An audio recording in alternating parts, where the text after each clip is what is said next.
जब हम एनडीए के पार्ट हैं तो इसमें अतिशयोक्ति होनी नहीं चाहिए, मिलकर के लड़ेंगे। गठबंधन हो जाता है और गठबंधन हो ही नहीं सकता, छोड़ो, कोई गठबंधन नहीं है। और गठबंधन कैसे होगा? अभी हमने कहा कि 10 की 10 सीटों पे हम लड़ेंगे, फिर गठबंधन कैसे होगा? अगर फिर भी यानी बेशरम होके बैठे रहे तो अलग बात है। आज के दिन तो हम भी 10 पे तैयारी कर रहे हैं, भारतीय जनता पार्टी भी कर रही है, और ये तो दोनों पार्टियों में एनडीए में बैठ के निर्णय होगा कौन कितनी सीटों पर लड़ेगा। मेरा स्टैंड क्लियर है कि अगर भारतीय जनता पार्टी अलायंस रखेगी तो मैं भारतीय जनता पार्टी में नहीं।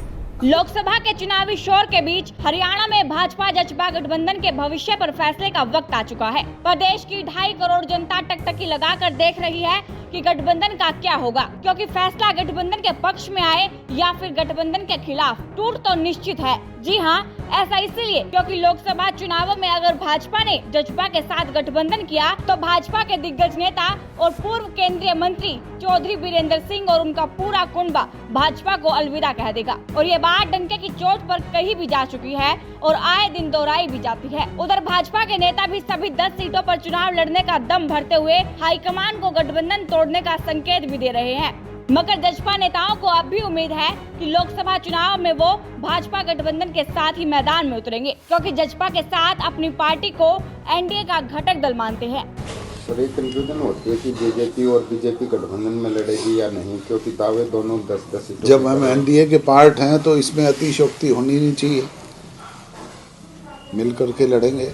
भाजपा का कोई भी नेता जसपा से गठबंधन के पक्ष में खुलकर बोलता हुआ नजर नहीं आता। सीएम से लेकर मंत्री, सांसद और विधायक तक सभी एक सुर में कहते हैं कि भाजपा सभी 10 सीटों पर न केवल चुनाव लड़ेगी बल्कि सभी सीटें जीतकर 2019 का इतिहास भी दोहराएगी। हालांकि गठबंधन का फैसला भाजपा के नेता शीर्ष नेतृत्व पर छोड़ रहे हैं, लेकिन चौधरी बीरेंद्र सिंह और उनका परिवार लगातार भाजपा पर गठबंधन तोड़ने का दबाव भी बना रहा है और खुलकर चेतावनी भी दे रहा है कि गठबंधन तोड़ दीजिए वरना हम भाजपा में नहीं रहेंगे। देखो, मेरा स्टैंड क्लियर है कि अगर भारतीय जनता पार्टी अलायंस रखेगी तो मैं भारतीय जनता पार्टी में नहीं।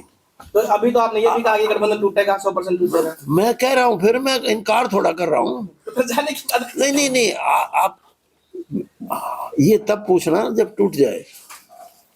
आज मेरा स्टैंड साफ है कि भारतीय जनता पार्टी को कोई जरूरत नहीं है जेजेपी से अलायंस रखने की, और जेजेपी को 5 साल के लिए अर्न्ड लीव पे चला जाना चाहिए। उनके वोट ही नहीं आवे हरियाणा में। कुल मिलाकर टूट तो निश्चित है। गठबंधन रहेगा तो भाजपा में फूट होगी और भाजपा में बीरेंद्र सिंह रहे तो गठबंधन का टूटना भी तय है। पिछले कई महीनों से उचाना की विधानसभा सीट और गठबंधन को लेकर जसपा और वीरेंद्र सिंह के बीच जुबानी जंग छिड़ी हुई है, जिसमें कई बार शब्दों की मर्यादा भी पार की जा चुकी है। लेकिन दोनों परिवारों की इस जंग का अंजाम अब नजदीक आ चुका है, जिसको लेकर हरियाणा की सियासत गर्म है, क्योंकि सियासी गलियारों में अटकलों की बाढ़ सी आई हुई है। आज के दिन तो हम भी 10 पे तैयारी कर रहे हैं, भारतीय जनता पार्टी भी कर रही है, और ये तो दोनों पार्टियों में एनडीए में बैठ के निर्णय होगा कौन कितनी सीटों पर लड़ेगा। और मेरा ये मानना है कि जल्द उस पे निष्कर्ष भी निकलेगा। गठबंधन हो जाता है और गठबंधन हो ही नहीं सकता, छोड़ो, कोई गठबंधन नहीं है। और गठबंधन कैसे होगा? अभी हमने कहा कि 10 की 10 सीटों पे हम लड़ेंगे, फिर गठबंधन कैसे होगा? अगर फिर भी यानी बेशरम होके बैठे रहे तो अलग बात है। बीरेंद्र सिंह को गठबंधन टूटने का यकीन है तो दुष्यंत चौटाला को गठबंधन बने रहने की उम्मीद है, लेकिन आखिर फैसला अभी आना बाकी है, जिस पर पूरे हरियाणा की नजरें टिकी हुई है। सूत्रों की माने तो लोकसभा चुनाव में भाजपा ने सभी 10 सीटों पर चुनाव लड़ने का मन बना लिया और गठबंधन बनाए रखने या तोड़ने का फैसला जसपा पर छोड़ चुकी है। और शायद इसीलिए बीरेंद्र सिंह का कहना है कि हम तो 10 सीटों पर चुनाव लड़ेंगे। अगर फिर भी जसपा बेशरम होकर गठबंधन में बैठी रहना चाहती है तो अलग बात है।